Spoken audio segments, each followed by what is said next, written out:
पंजाब विधानसभा में चुनाव में कांग्रेस को मिली भारी जीत। 10 साल बाद की सत्ता में वापसी। 117 में से 77 सीटों पर कांग्रेस के उम्मीदवारों ने जीत हासिल की। वहीं अकाली दल को सिर्फ 18 सीटों पर ही संतुष्टि करनी पड़ी। पहली बार पंजाब में विधानसभा चुनाव का हिस्सा ले रही आम आदमी पार्टी को सिर्फ 22 सीटों पर ही संतुष्टि करनी पड़ रही है। कल तक आम आदमी पार्टी जहां सरकार बनाने के सपने देख रही थी, आज उसके सारे सपने चकनाचूर हो गए हैं। आइए सुनते हैं कांग्रेस के नेता नवजोत सिंह सिद्धू को। मेरी गल सुनो, एक मेरी बात समझ लो।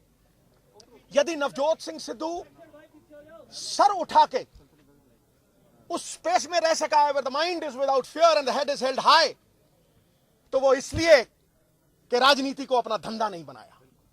और यदि आज ये सरदार सुखबीर सिंह बादल और अकाली दल गिरा है, तो इसलिए गिरा है कि इन्होंने राजनीति को अपना धंधा बनाया। इन्होंने पंजाब के खजाने को अपना खजाना समझा। नवजोत सिंह सिद्धू अपनी कमाई को भी पंजाब की समझता है, और आज उस चीज का दर्द है कि ये सूबा ग्रीन रेवोल्यूशन लाने वाला इतनी नीचे कैसे आ गया। 3 लाख करोड़ रुपए का कर्जा कैसे है। जिस संस्था में, जिस राज्य में अच्छा काम करने वाले की पीठ न ठोकी जाए और बुरा काम करने वाले को दंड न मिले, उसका तबाह होना निश्चित है। एक बात आप समझ लीजिए। इसलिए क्या 35 बार दोहराना पड़ेगा? सख्त कानून लाएंगे, अपराधी को अपराध का भय हो, नहीं तो नवजोत सिंह सिद्धू इस आवाज को हमेशा उठाता रहेगा। मेरी एक बात समझ लेना, मैं पंजाब की तरफ हूं और पंजाब के लिए मेरा सर्वस्व चला जाए।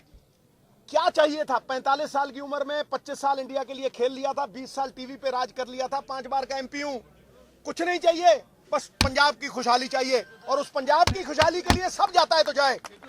कैप्टन साहब के पास गए, उनसे भी बात यही की थी कि इतिहास रचना है, और वो मानते हैं इस बात को। वो हमारे लीडर हैं, हम उनका दाहिना बाजू बने, यही हमारी चाहत है। एजेंडा साफ है कि एक सख्त कानून बने। सिंगापुर में यह नशा कभी नहीं बिकेगा। क्यों? क्योंकि अपराधी 100 बार डरता है। दुबई, सिंगापुर, आप गुजरात ले लीजिए, वहां मुंसिफ कातिल नहीं है, वहां बाढ़ खेत को नहीं खाती।